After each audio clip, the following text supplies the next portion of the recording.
We have become accustomed to the sudden panic of a digital arrest, the call from a fake official, the threat of immediate jail, and the demand for quick cash. But a different type of confinement is operating in the background. It doesn't use police badges or legal jargon, and it rarely makes the evening news. This is what experts call an astrology arrest.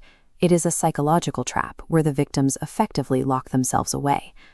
Under the guise of spiritual guidance, predators extract money and subject victims to severe abuse. Because these crimes happen in private, they remain largely invisible to government awareness campaigns. Digital scams target the wallet through fear of the law. This spiritual operation targets a person's faith and the very insecurities that make them human. The strategy often focuses on women in high-pressure environments, from housewives hoping for household peace to professionals seeking a career edge. They target those searching for miracles. The process begins when a self-proclaimed enlightened master promises to solve life's most difficult problems through divine intervention. Once the victim shares their personal struggles, the dynamic shifts. The shared vulnerabilities are immediately cataloged and weaponized. The scammer introduces manufactured spiritual crises, claiming the victim suffers from curses like Kal Sarp Dosh that only they can remove. The promised solution becomes a warning of consequences. Unless they follow exact instructions, their family or career faces total destruction. Without ever using physical force, the perpetrator creates a mental environment where the victim feels they have no choice but to comply. As the relationship continues, the consultations become more invasive.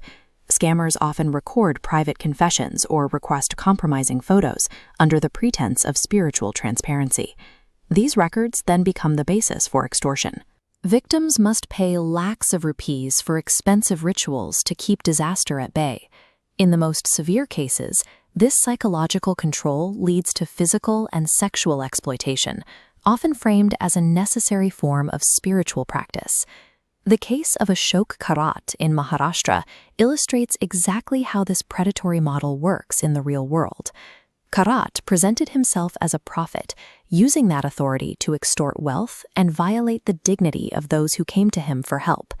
While this specific case made headlines, analysts note that thousands of similar instances likely go unreported. The fear of public judgment keeps the true scale of this industry hidden. The trap is fully realized when the victim finally understands that their spiritual guide has become a blackmailer, holding their entire life hostage. Many victims continue to suffer in silence long after the financial loss. This is driven by lok laj, the profound fear of societal shame, and the potential for victim blaming. This illustrates the difference in reporting. A financial scam easily connects to the police, but when a scammer targets a person's dignity, the victim hits a solid wall of shame. When this shame shatters, a direct path opens to approach the law. Protection begins with a change in perspective. Real-world challenges require practical decisions and effort, not miraculous rituals promised by strangers online. Maintain a hard boundary regarding your privacy.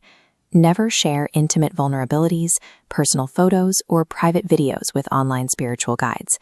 If you are being threatened or blackmailed, do not wait for the situation to resolve itself. Contact your local cyber cell or police station immediately. This spiritual blackmail relies entirely on secrecy and isolation. By recognizing these tactics and refusing to hand over our vulnerabilities, we can ensure these invisible traps lose their power.